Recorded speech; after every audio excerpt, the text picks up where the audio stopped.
That's why you don't despise anything that happened to you, anything that you went through. No matter how tough, no matter how difficult, it's taking you somewhere.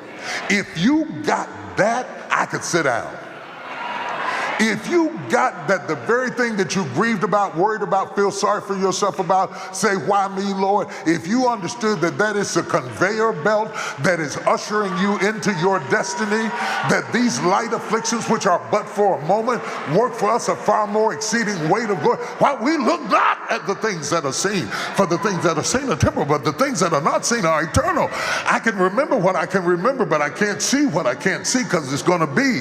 But everything that I went through ushered me into everything that I'm about to do right now, and it gave me the grace to pivot because I am loyal to a fault. I would have stayed in that house. I would have stayed trying to convince them that I was a good person. I would have stayed running up and down the hills bringing them lunch. I would have stayed in the desert writing poetry, singing songs, taking care of sheep and shoveling sheep dung because I'm loyal. So God had to send something strong to make me sure. I want to talk to my loyal people in the house.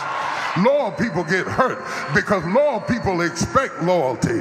And when you sow loyalty and you don't reap loyalty, it will shatter you emotionally, April, because you're saying, I don't deserve this. And you're right, but God is using something you don't deserve to bring you into something that you do deserve. Oh, come on, somebody.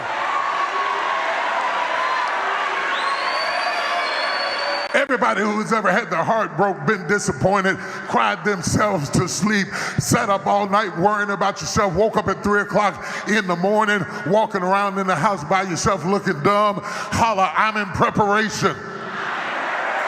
Everybody who had to fight stuff that was bigger than you, things that scared you to death, and you didn't have the kinds of weapons to be in the fight you were in, shout, I'm in preparation.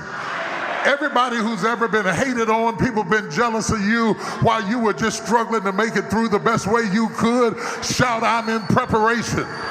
You might not even know what you're in preparation for, but you know God, and you ought to get happy because God is preparing you. He's taking you somewhere. He's got something greater for you. And the greater the preparation, the greater the promise. The greater the preparation, the greater the prophecy. The greater the preparation, the more God is going to use you. I'm so glad I was afflicted. If I had not been afflicted, I couldn't stand what I go through now. But God was preparing me, turning up the heat. So what you call putting the heat on me is my normal. I eat that stuff for breakfast because of what I've been through.